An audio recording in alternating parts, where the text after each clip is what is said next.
This is Chapter 4, Module 3, Muscle Tissue, Neural Tissue, and Tissue Injury and Repair. The learning objectives of this module are 1. List the characteristics, functions, and body locations of muscle tissue, as well as their subcategories, and identify their microscopic anatomy. 2. List the characteristics, functions, and body locations of neural tissue, and identify their microscopic anatomy. 3. Describe how injuries affect the tissues of the body. And 4. Describe the process of inflammation. Muscle is composed of fibers, nerves, and connective tissues, and account for over 40% of the body weight. The tissue found in muscles is muscle tissue. Muscle tissue is enclosed in fascia and is the component of muscle that allows the muscles to contract or shorten. The 3 types of muscle tissue are cardiac, smooth, and skeletal muscle. We will start by looking at the skeletal muscle tissue. Skeletal muscles are the large body muscles that are responsible for body movement. The cells within skeletal muscles are long and thin and called muscle fibers. These cells are long cylinder-shaped cells that are striated and multinucleated. Skeletal muscle cells do not divide. However, new fibers can be produced by stem cells. Skeletal muscle tissue is considered voluntary because it is controlled by nerve impulses from the central nervous system and will not contract without these. It is also considered striated because the thin and thick filaments are organized into structures called sarcomeres that give a striped or banded appearance to the tissue.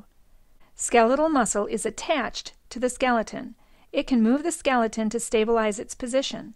It can also be found in areas where it will guard the entrances and exits to the digestive, respiratory, and urinary tracts. The abdominal and pelvic skeletal muscles protect the internal organs. Skeletal muscle will contract or shiver to generate heat.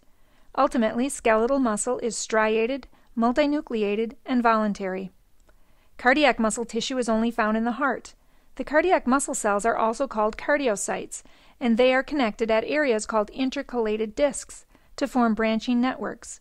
Cardiac muscle cells are controlled by specialized cells called pacemaker cells that are found within specific areas of the heart. These pacemaker cells set the rate of the heart contractions. Heart contractions circulate blood throughout the body and maintain blood pressure. Cardiac tissue is considered involuntary because it is not controlled by nerve impulses from the central nervous system. Like skeletal muscle cells, cardiac muscle cells have a striated appearance due to the orientation of the thin and thick filaments. Cardiac muscle cells typically only have one nucleus per cell and thus are called mononucleated. Ultimately, cardiac muscle tissue is striated, mononucleated, and involuntary. Smooth muscle cells are found in the walls of blood vessels and in the digestive, respiratory, urinary, and reproductive tract. Smooth muscle moves food through the digestive tract, urine through the urinary tract, and secretions through the reproductive tract. Smooth muscle tissue controls the diameter of the respiratory passageway and regulates the diameter of blood vessels.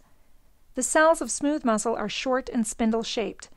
While these cells do contain thick and thin filaments, they are arranged more in bundles rather than in bands. Thus, this tissue does not have a banded or striated appearance. Instead, we say that smooth muscle tissue is non-striated. Each smooth muscle cell contains a single central nucleus and is called mononucleated.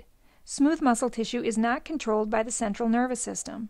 Instead, the contractions of the smooth muscle tissue is controlled involuntarily when calcium outside the cell binds to a receptor and causes the thick filaments to form cross bridges that produce contractions. Ultimately, smooth muscle tissue is non-striated, mononucleated, and involuntary. Neural tissue is also called nerve tissue. This tissue is specialized for conducting electrical impulses and for rapidly sensing changes in the internal or external environment. Neural tissue will process this information and control the responses the body will need to make in accordance to the changes in the environment. Neural tissue is concentrated mostly in the central nervous system that consists of the brain and the spinal cord. However, it also includes the branching peripheral nerves of the peripheral nervous system that extend from the spinal cord to reach all areas of the body. Neural tissue is composed of neurons, also called nerve cells, which receive and transmit impulses, and neuroglia, also known as glial cells, or more commonly just as glia, from the Greek meaning glue, which supports the neurons by repairing and supplying nutrients to them, as well as assisting the propagation of the nerve impulse. Neurons have several parts, including a cell body, dendrites, and an axon. The cell body contains the nucleus and the organelles. The dendrites are short branches extending from the cell body, and the axon is a long, stem-like part of the cell that carries outgoing electrical signals to their destinations. There are many different types of neuroglia. Neuroglial cells are basically the support staff for neurons. Some help to maintain the physical structure of the neural tissue and will repair the tissue framework after an injury. Some provide nutrients to the neurons, and others regulate the composition of the interstitial fluid surrounding the neurons. And some neuroglia are specialized for phagocytosis to rid the tissue of damaged cells or pathogens. Dealing with injury is part of survival, and the human body possesses mechanisms designed to deal with wound healing and microbial defense. These healing mechanisms are remarkably complex, and when they function correctly, will produce a series of reactions in two different stages: inflammation and regeneration. Inflammation is a protective attempt by the organism to remove the injury-causing stimulus and to initiate the healing process. Inflammation can be triggered by either trauma due to the physical injury or to the infection of harmful pathogens. When a tissue is injured, it may contain pathogens, toxins, waste products, and the chemicals from injured cells. Initially, in the process of inflammation, damaged cells will release chemicals into the surrounding interstitial fluid. The mast cells will release a variety of chemicals including histamine, heparin, and prostaglandins. In response to the released chemicals, blood vessels dilate, increasing blood flow through the damaged tissues. Increased blood circulation into the area causes warmth and redness of the area as well as pain. Blood also brings more nutrients and oxygen to the area as well as removes wastes. Vessel dilation is accompanied by the increase in the permeability of the capillary walls. Plasma now diffuses into the injured tissue so the area becomes swollen. But along with the plasma will be the white blood cells that can now leak out of the blood vessels due to their increased dilation. These white blood cells are phagocytic and will clean up the area. The increased blood flow and permeability cause the tissue to become warm and red. Ultimately, inflammation produces several familiar signs and symptoms, including swelling, redness, warmth, and pain. Over a period of hours to days, the cleanup process succeeds by eliminating the chemicals that stimulated the inflammatory response in the first place.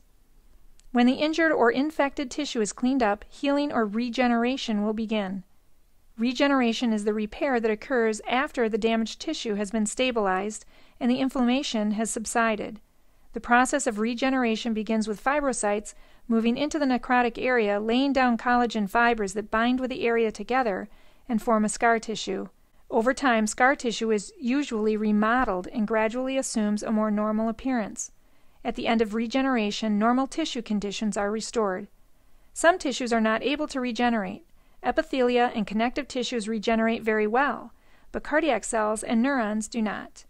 This ends Module 3 of Chapter 4, Muscle Tissue, Neural Tissue, and Tissue Injury and Repair.